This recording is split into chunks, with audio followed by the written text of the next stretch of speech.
Ankase ni nyinin kalima kunu an nyinin kara an ko diya a bɛ faso de ka kataw n'i ye mɔgɔ faga kataw la diya lali aqilati a b'i ka kabila mɔgɔw de kan ɲininkali kɛra ni kabila mɔgɔw ma sɔn ka diya in sara don an ko a bɛ olu de kan alqada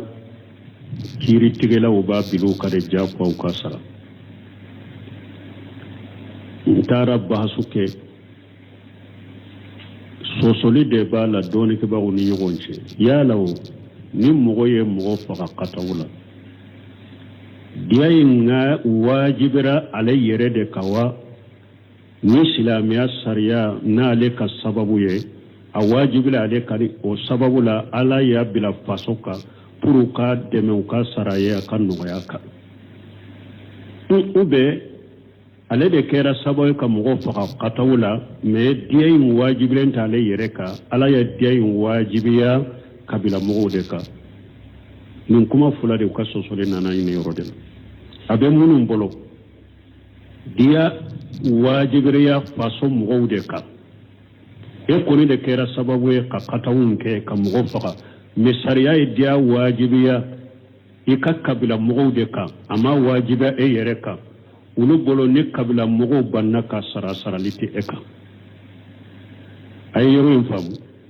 mais n'a y'a sɔrɔ silamɛya sariya ye diya in wajibiya e de kan mais ala y'a bila kabila kan u ka sara ye pour i ka dɛmɛli ni ka nɔgɔya de k'i ye ni kabila banna ka sara o la a bɛ jɔn kan a bɛ e kan i yɛrɛ b'a sara o la wala u ka sɔsɔli filɛ ni yɔrɔ fila de la wala dɔw y'a kɛnɛya ni kabila mɔgɔw ni olu bɛ sariya b'a diyagoya olu kan olu de b'a sara sariya b'a diyagoya ka de u b'a sara mais ni olu ma sɔn ka sara a b'i yɛrɛ ka juru la kɛlɛ a b'i yɛrɛ ka juru la an tun bɛ nin faranfasiya de filanan n y'o ye bunayusɛmini kumana ka sarali minnu t'u kɔnɔ ni kabila tɛ mɔgɔ min bolo don parce que mɔgɔ dɔ bɛ se ka sɔrɔ ye a ka kabila mɔgɔ si tɛ an t'a ka kabila mɔgɔ si dɔn a ye mɔgɔ faga ka taa o la kabila mɔgɔ si ma sɔrɔ ye o t'a bɛ kɛ cogo di a ko ni se o t'a bɛ a yɛrɛ kan ni se b'a ye a yɛrɛ b'a diya in sara ni se t'a ye an b'a bɔ bayitulmali la ni bayitulmali bɛ an b'a bɔ bayitulmali la wala nin ye kunun ta faranfasiya ye a filanan kunun ta la u ko min ye a jaanu kɛ fila ye min ye sali kɔrɔta kɛ fila ye komi sali wele cogo an ko a bɛ majahabi dɔ la abu hanifa ka majahabi de don bu sɛnbɛw yɛrɛ de b'a la fana abu mahajura ka hadisa de don k'a fɔ ciden y'ale ɲamariya a kɛ a ka a jaani kumaw kɛ fila ye hadisa sahalen dɔ fana wala sheikhul islam ibn taymiya ko u fila bɛɛ ye sunna ye ka a jaanu kɛ komi bɛɛ bɛ ayiwa ka sali kɔrɔta kɛ komi bɛɛ b'a kɛ cogo min allahu akbar damina na ka allahu akbar fɔ siɲɛ fila ani qad qamatu salat ko fɔ siɲɛ fila ani awa sali kɔrɔta ba yɔrɔ la ka kabaru fɔ siɲɛ fila ka la ilaha illallah fɔ siɲɛ kɛlɛ nin tun bɛ bilali ka sali kɔrɔta la mais min ye ka bɛɛ kɛ fila ye sali kɔrɔta ta a ka kɛ kuma tan ni kɛlɛ ye k'a jaanu kɛ tan ni kɛlɛ ye kuma tan ni kɛlɛ ye a ka kɛ fila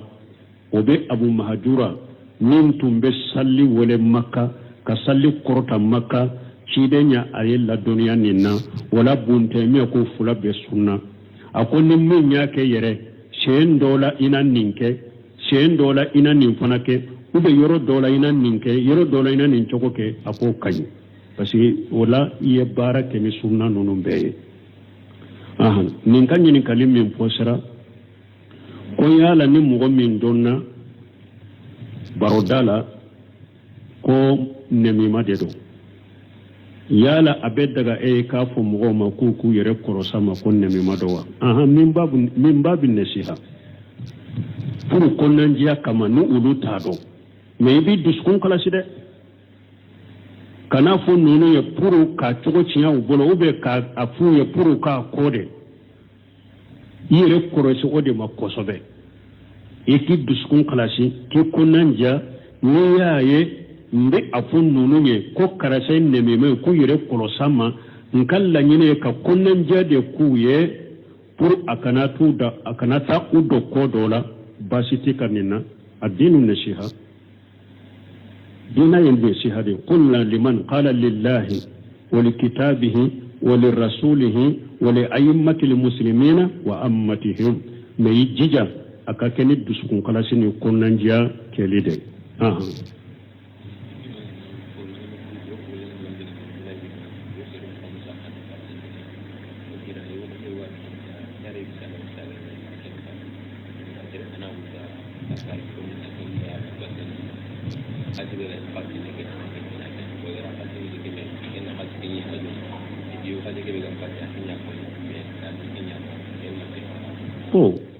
ko projet munun beta dugu la ka dɛmɛ di mɔgɔ ma an ma ɲinin ka projet nunu yɛrɛ ka ko la de projet taara dugu dɔ la ko mɔgɔw k'u tɔgɔ sɛbɛ ko a bɛna dɛmɛ d'u ma mais dɛmɛ min d'u ma o cogo ma fɔ n ye dɛ a taara dugu dɔ la k'o bɛ n'u dɛmɛ k'u tɔgɔ sɛbɛ mɔgɔw y'u tɔgɔ sɛbɛ cɛkɔrɔba dɔ y'a tɔgɔ sɛbɛ o u taara sani olu ka sage kana ni dɛmɛ ninnu ye cɛkɔrɔba in fatura mɔgɔ wɛrɛ taara a yɛrɛ kɛ cɛkɔrɔba in ye ka dan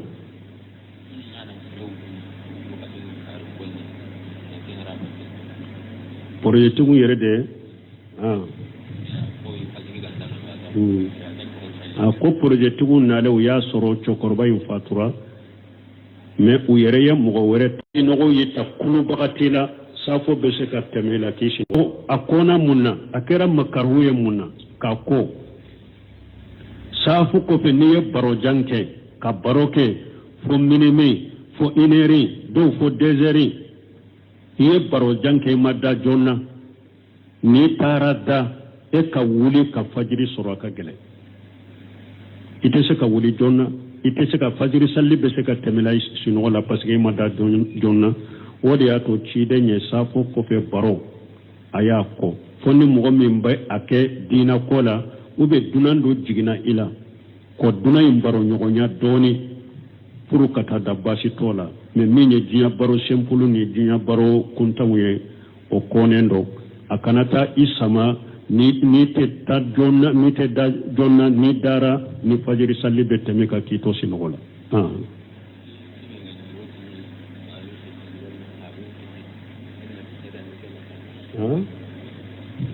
bon ko n'u b'a fɔ idul ummi idul abdi o bɛ cogo di ninnu ye bidaw ni haramu de baw feti faw feti ninnu ye haramu de nasara ladegew de don man tasabbaha bi qawmin fa huwa minhum ni salli sugu bɔra yahuda ni nasara de fɛ kafiru silama salli fula dɔrɔn de bɛ e bolo silamaw bolo min ye sunkalo salli ani laya kantigɛ salli ni salli sabanan bɛ fara ka dɔgɔkun salli juma silama ka salli ye ninnu de n'a bɔra ninnu na sheikhul islam buntɛmiya kɔ ni salli wɛrɛ bɛ diɲɛ kɔnɔ ni nin salli fula tɛ san yɛlɛma an ka kɛ fɛti ni salli a bɛɛ haramu a bɛ bidiya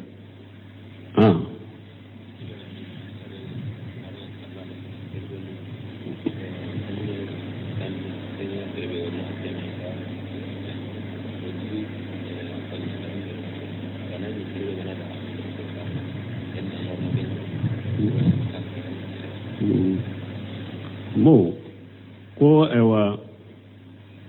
mɔgɔ 70 min fɔra mɔgɔ 70 min fɔra k'u bɛ don arjanna u tɛ fɛsɛfɛsɛ bi khayri ajabi wala hisabi u tɛ lajabu u tɛ fɛsɛfɛsɛ u ka mankutu fɔra u t'u yɛrɛ u tɛ a ɲini mɔgɔ fɛ a k'u salo u t'a ɲini mɔgɔ fɛ a k'u salo u b'u ka kow da ala kan bo ko yala ni mo min tara docteur sola ntin yen ni sege sege me doni ka baw ye min fola hakiri panna ka boka fo dere sura inshallah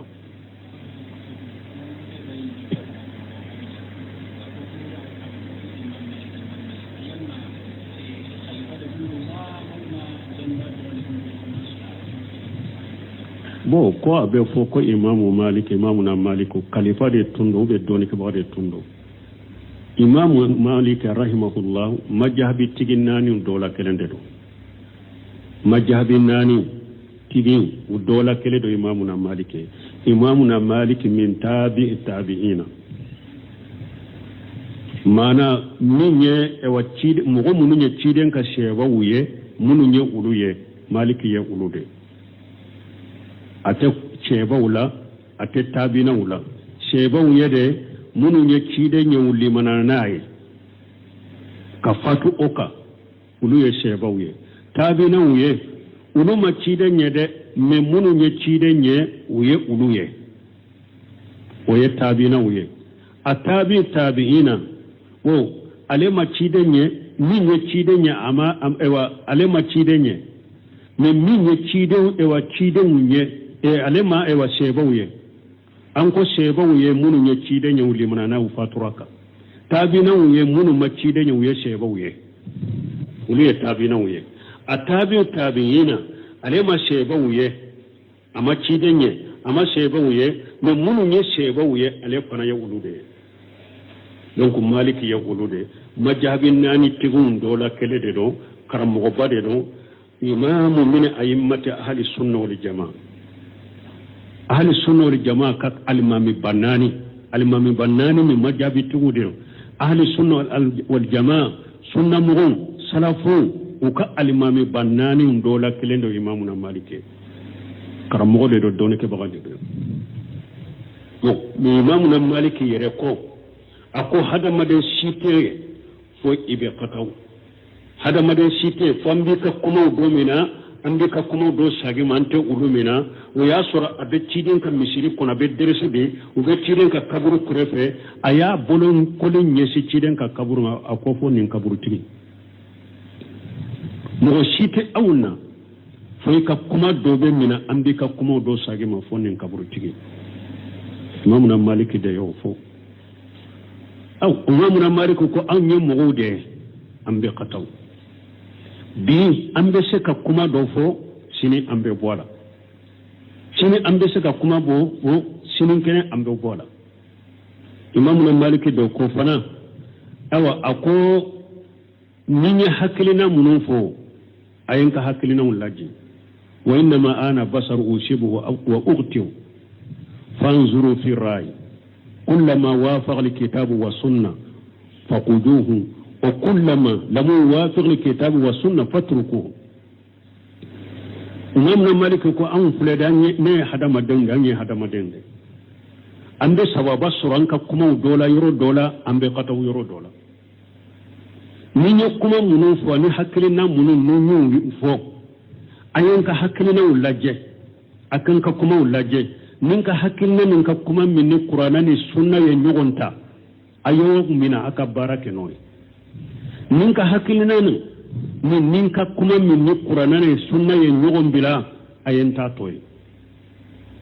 wala fo an kan ninde do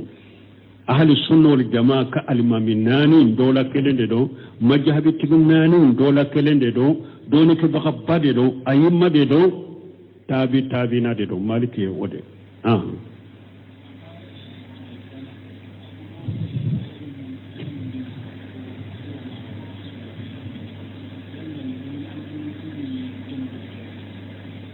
bo ko aya min bena atu Allah wa atu rasula wa ulul amri minkum kullu ulul amri minkum ya jonye ulul amri minkum abe mughfulata al ulama dole ke bago dina kanyema ya be uluboro ni dole ke bago nyuma ye mun fo العلماء الراسخين العلماء المحققين أئمة أهل السنة والجماعة من يمون فو الدين لا أنكاو دمنا كباركنا فاسألوا أهل الذكر إن كنتم لا تعلمون وإذا جاءهم أمر من الأمن أو الخوف آجوا به ولو ردوه إلى الرسول ولو ردوه إلى الرسول وإلى أولي الأمر منهم لعلمه الذين يستنبطونه منهم نيدونك بغو تاي دونك بغو دينا نيما يبدأ أولو بلو دينا كولا نولو يميو فهم ببارك ناي من مين يجيا مراي مساكين الأمراء donc ulu fana jinya masake we o nyema ya be ulu bulo me doni ke bago jamana kono ulu fana be masake de kamara la bo no ko fam dina nunjuru bu bolo me ulu fana be masake kamara de la o to ka damana masake ka fo doni ke bago fana ulu damana masake de an ka nyema ya ulu de an ka jinya nyema ni jamana nyema munun ban kun an ka nyema to yella aka dina nyema u yere be jamana kam masake ka nyema ya na kamara de kono ale de do ke muftu ye ale de do ke qadu ye ale de ba fu ye ni jamana ko min be ale ta ye de ka doni ke baga wole qur'ana ni sunna ye mu fonni ko ni aw ta ye de ka fo ne ka wajibiya mu ka tanfizu ka wajibiya mu ka yen nin ken ni nyala tay ayen nin to nin tebbe o be fama de bolo aw doni ke baga utaye de duro abaw wole ka ko sarawma ala yen mun fonni na ciden yen mun fonni na aw taye ka fo ala taye ninde ciden taye ninde me kabila mugo kam ja ko o kake o ye famay o ye wole mar o ye famay aw yere bo ode kam mara kono ori ato abu hanifa nono karmo bawtuntia me utirela masaka de tumbu maraw masake della ka fo abu hanifa koy kana fatawa kede ka abu hanifa to yere ka sokono ana demuso na denke a demuso ko abu hanifa ma akonne sunto de do joli de bora nyinde bora joli bora ni joli intuka ma foi kunu fo atora daji jelema ni yo okunu nka sumbe chinyawa abu hanifa ko masake ye ne balin kana fatawa ke I koroke nyinenka ninde ala ka dina do ka qur'ana aya do ka hadisa do obo aka sokono ha akon masake ne balin fatawa ma I koroke infule salihu o nyinenka o ke jaji maliki nunun tumbeo me masake de tumbu mara masake ko maliki ka ke qadiye akate kiri tigalaye maliki maso akwa ka ko ne ta fe ka dola aya bugo utumbe masaka de ka marala wala ya tubnu samin ko rahimahullahu saudiya akon nim masake ko ale kana fatawa ka kana mugola kala kana derisu da ko be derisu bila akon ni mugore be derisu di ka ba mabba akon nit masake ko ale kana derisu dia kana fatawa ka te derisu di ate fatawa ke ako ni masake ko yerebe almamiya minna abila ako abeta misiri kono ni min kera almamiya be salla ko fe kata ka sokono ako ni masake kuma dola ni masake ya ale bali fatawala ayo bumbaji bali fatawala ubu dade wala woni amuru min kan nya mariya bebeka kan mara bebeka wayen masake wude to doni ka ba ka woni amuru ya rere ka dina nye fo moye aw ka wole amuriya woyede ka dina nya fo moye ala kote ciden kote ala ne haramu ciden nya ne haramu ya ka dina bange mo ye aw ka wole amuriya ye wode dina de njuru diramana bangali me kawmara ka jamana dirije ninde ala tay jamana dembe ka ke ne haramu ya jamana dembe ka toy aw yere bo kono woye masake marale ke lawde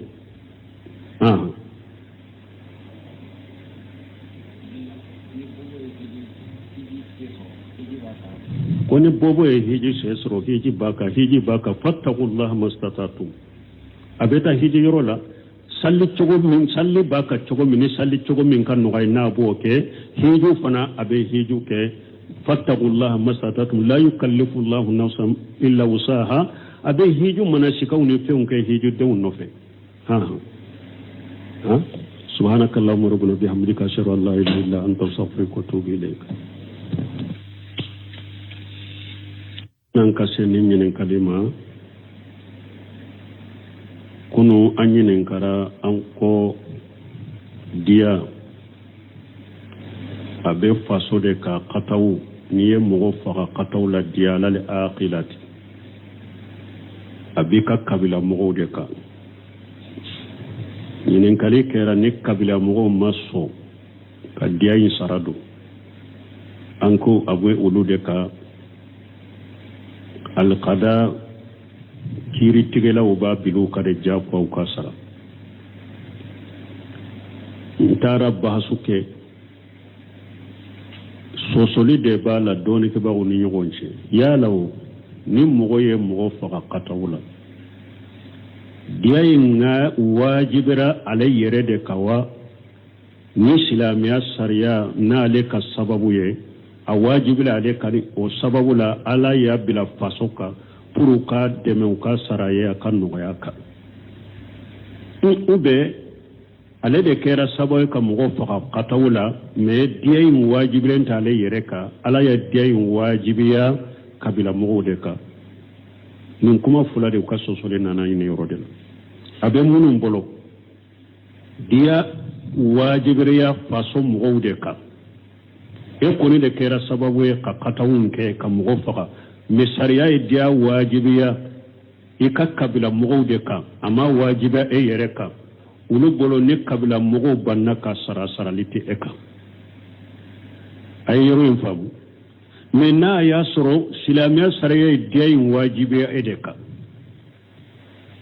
mais ala y'a bila kabila ka u ka sara ye pour i ka dɛmɛli ni ka nɔgɔya de k'i ye ni kabila banna ka sara o la a bɛ jɔn kan a bɛ e kan i yɛrɛ b'a sara o la wala u ka sɔsɔli filɛ ni yɔrɔ fila de la wala dɔw y'a kɛnɛya ni kabila mɔgɔw ni olu bɛ sariya b'a diyagoya olu ka olu de b'a sara sariya b'a diyagoya ka de u b'a sara mais ni olu ma sɔn ka sara a b'i yɛrɛ ka juru la kɛlɛ a b'i yɛrɛ ka juru la an tun bɛ nin faranfasiya de filanan n y'o ye bunahusɛ minnu kumana ka sarali minnu tɛ u kɔnɔ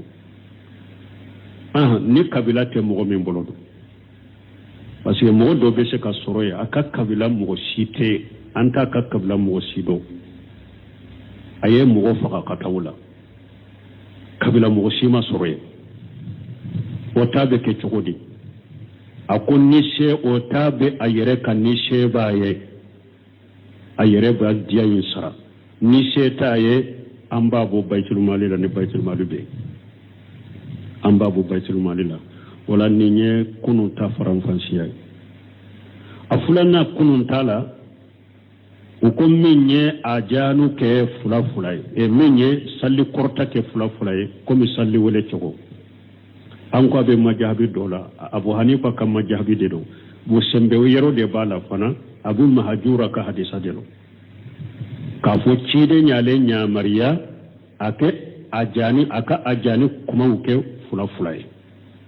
hadisa sahalen dɔ fana wala sheikhul islam ibn taymiya ko u fila bɛɛ ye sunna ye ka a jaanu kɛ komi bɛɛ bɛ ayiwa ka sali kɔrɔta kɛ komi bɛɛ b'a kɛ cogo min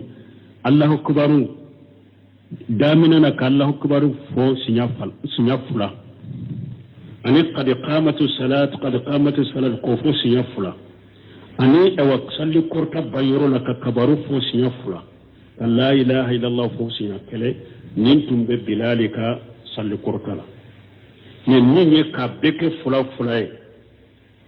sali kɔrɔta ta a ka kɛ kuma tan ni kɛlɛ ye k'a jaanu kɛ tan ni kelen ye kuma tan ni kelen ye a ka kɛ fila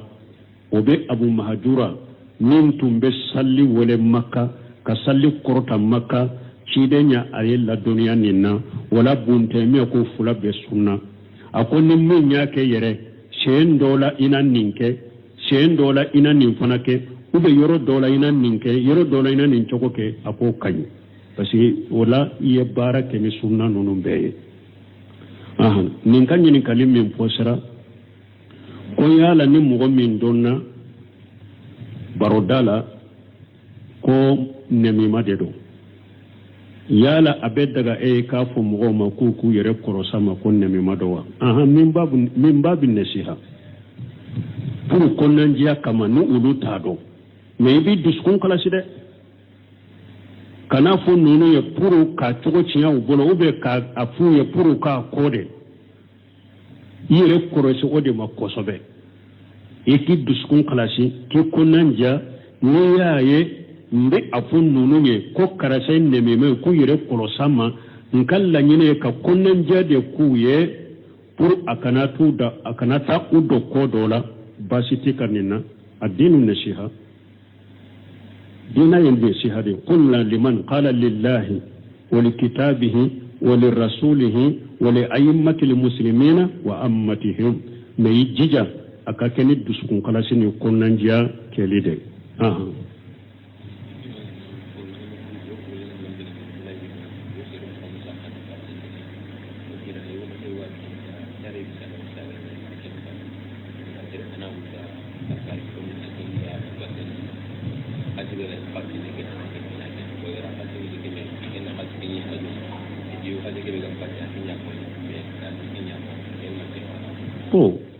ko projet minnu bɛ taa duguw la ka dɛmɛ di mɔgɔw ma an ma ɲini ka projet ninnu yɛrɛ ka ko la de projets taara dugu dɔ la ko mɔgɔw k'u tɔgɔ sɛbɛn ko a bɛna dɛmɛ d'u ma mais dɛmɛ min d'u ma o cogo ma fɔ n ye dɛ a taara dugu dɔ la k'o bɛ n'u dɛmɛ k'u tɔgɔ sɛbɛn mɔgɔw y'u tɔgɔ sɛbɛn cɛkɔrɔba dɔ y'a tɔgɔ sɛbɛn u taara sani olu ka segin ka na ni dɛmɛ ninnu ye cɛkɔrɔba in fatura mɔgɔ wɛrɛ taara a yɛrɛ kɛ cɛkɔrɔba in ye ka dan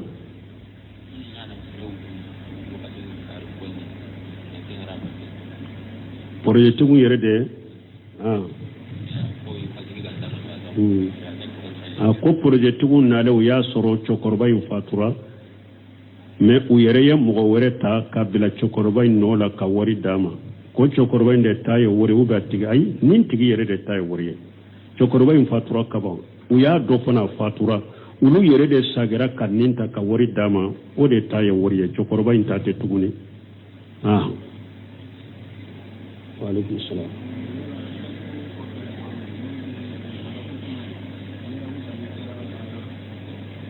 bon ko safo kɔfɛ baro min tɛ ala kosuma ye balili kɛla la wa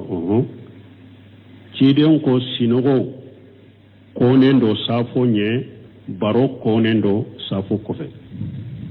hadisa dɔw nana hadisa sahalen nana ciden ye sinɔgɔ kɔ safo salli ɲɛ ka baro kɔ safo sallili kɔfɛ mun na sinɔgɔ kɔna safo ɲɛ parce que ni mɔgɔ min tora ka da ka sinɔgɔ sani ka safo salli ni sinɔgɔ ye ta kulubagati la safo bɛ se ka tɛmɛ la k'i sinɔgɔ tɔtɔ safo kɔfɛ baro a kɔna mun na a kɛra makaruhu ye mun na ka ko safo kɔfɛ n'i ye barojan kɛ ka baro kɛ fo minimi fo 1 heure dɔw fo 2 heures i ye barojan kɛ i ma da joona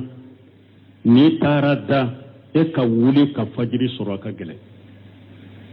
i tɛ se ka wuli joona i tɛ se ka fajiri salli bɛ se ka tɛmɛ la sinɔgɔ la parce que i ma da joona o de y'a to ciden ye safo kɔfɛ baro a y'a kɔ fo ni mɔgɔ min bɛ a kɛ diina ko la ou bien dunan dɔ jiginna i la kɔ dunan in baro ɲɔgɔnya dɔɔni pour ka taa da baasi t'o la mais min ye diɲɛ baro simple ni diɲɛ baro kuntanw ye o kɔnen dɔ a kana taa i sama ni tɛ da joona ni dara ni fajiri salli bɛ tɛmɛ ka k'i to sinɔgɔ la